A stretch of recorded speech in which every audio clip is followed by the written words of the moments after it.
Hi friends, welcome back to Sumaraj YouTube channel. ಇವತ್ತು ನಮ್ಮೂರ ಜಾತ್ರೆಯ ಕೊನೆ ದಿನ ಆ್ಯಂಡ್ ಇವತ್ತೇನೆಂದರೆ ಎಲ್ಲ ದೇವ್ರಿಗೂ ಮಡ್ಲಕ್ಕಿ ಹಾಕ್ಬಿಟ್ಟು ಊರವರೆಲ್ಲ ದೇವ್ರನ್ನ ಅವ್ರವ್ರ ಕಳಿಸ್ಕೊಡ್ತೀವಿ. ಅದಕ್ಕೆ ನಾನು ಮಡ್ಲಕ್ಕಿ ಪ್ರಿಪೇರ್ ಮಾಡ್ತಾಯಿದ್ದೆ.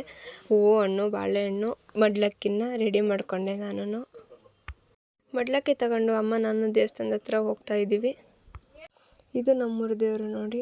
ಇದು ಮತ್ತೆ ನಮ್ಮ ಪಕ್ಕದೂರಿಂದ ಕರೆಸಿರೋ ದೇವ್ರುಗಳಿಗೂ ಮಡ್ಲಕ್ಕಿ ಹಾಕಿ ಹಣ್ಣು ಕಾಯಿ ಮಾಡಿಸಿದ್ವಿ.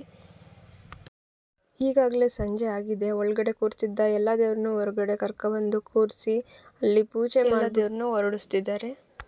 ಹೊರಟಾದ್ಮೇಲೆ ಅಕ್ಕ ದೇವರು ಬರಲ್ಲ ಅಂತ ಅಲ್ಲೇ ನಿಂತಿದ್ರು. ತಂಗಿ ದೇವ್ರು ಹೋಗ್ಬಿಟ್ಟು ಕರ್ಕೊಬರ್ತಿದ್ದಾರೆ ನೋಡಿ. ಹಾಗೆ ಇದೇನು ಚಂದ ಅಂತ ಅಂದರೆ, ಇವಾಗ ತಂಗಿ ದೇವ್ರುಗಳಿಗೆ ಹೋಗೋಕೆ ಇಷ್ಟ ಇರಲ್ಲ, ಅಕ್ಕ ದೇವ್ರಿಗೂ ಸಹ ಕಳಿಸ್ಕೊಡೋಕೆ ಇಷ್ಟ ಇರಲ್ಲ.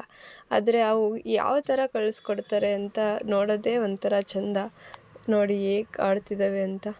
ಯಾವಾಗಲೇ ದೇವ್ರು ಹೊಳ್ಸಿದ್ರು ನಮ್ಮ ಊರ ಮುಂದೆ ಇರೋ ಆಂಜನೇಯನ ಹತ್ರ ಹೋಗಿ ಅಲ್ಲಿ ಪೂಜೆ ಆದಮೇಲೆ ದೇವ್ರುಗಳು ಮುಂದೆ ಹೋಗೋದು. ಮನುಷ್ಯರು ಬೆಟ್ಟೆ ಮಣೆ ಹಾಕೋದು ನೋಡಿರ್ತೀವಿ, ಹಾಗೆ ದೇವ್ರ ಬೆಟ್ಟೆ ಮಣೆ ಹಾಕೋದು ನೋಡಿದ್ದೀರಾ? ನೋಡಿ ಎಷ್ಟು ಚೆನ್ನಾಗಿ ಬೆಟ್ಟೆ ಮಣೆ ಹಾಕ್ತಿದ್ದಾವೆ ಅಲ್ವಾ ಅಕ್ಕ ತಂಗಿಯರಿಬ್ರು. ಕುಣ್ದಿದ್ದಾಯ್ತು, ಕುಪ್ಪಳಿಸೋದಾಗಿತ್ತು. ಬಾರವ ತಂಗಿ ಊರಿಗೆ ಹೋಗು ಅಂತ ಅಕ್ಕ ಕರೆದ್ರೆ, ಇಲ್ಲ ಅಕ್ಕ ನಾನು ಹೋಗಲ್ಲ ಅಂತ ತಂಗಿ ಹಿಂದೆ ಹೋಗ್ತಾ ಇದ್ದಾರೆ ನೋಡಿ. ಇವತ್ತೇ ಲಾಸ್ಟ್ ದಿನ ಅಂತ ಅಂದ್ಬಿಟ್ಟು ನಮ್ಮೂರು ಹುಡುಗರೆಲ್ಲ ಟಮಟೆ ಸೌಂಡಿಗೆ ಒಂದೆರಡು ಸ್ಟೆಪ್ ಹಾಕಿದ್ರು ನೋಡಿ. ಅಂತೂ ಇಂತೂ ಕೊನೆಗೂ ಮನ್ಸು ಮಾಡಿ ನಮ್ಮ ದುರ್ಗಮ್ಮ ತಾಯಿ ಊರ ಕಡೆ ಹೊರಡೋಕೆ ರೆಡಿ ಆದರು ನೋಡಿ. ಇವಾಗ ಎಲ್ಲರೂ ಹೋಗಿ ಕಳಿಸ್ಕೊಡ್ತಾ ಇದ್ದಾರೆ. ಆ ಕಡೆ ಆ ತಂಗಿನ ಕಳಿಸಿ ಬರೋ ಅಷ್ಟೊತ್ತಿಗೆ ಈ ಕಡೆ ಈ ತಂಗಿನೂ ಸಹ ಹೊರಟು ನಿಂತಿದ್ರು. ಬಂದ ತಕ್ಷಣನೇ ಈ ತಂಗಿನೂ ಊರ ಕಡೆ ಕಳಿಸ್ಬಿಟ್ಟು ಕೊಟ್ಟರು.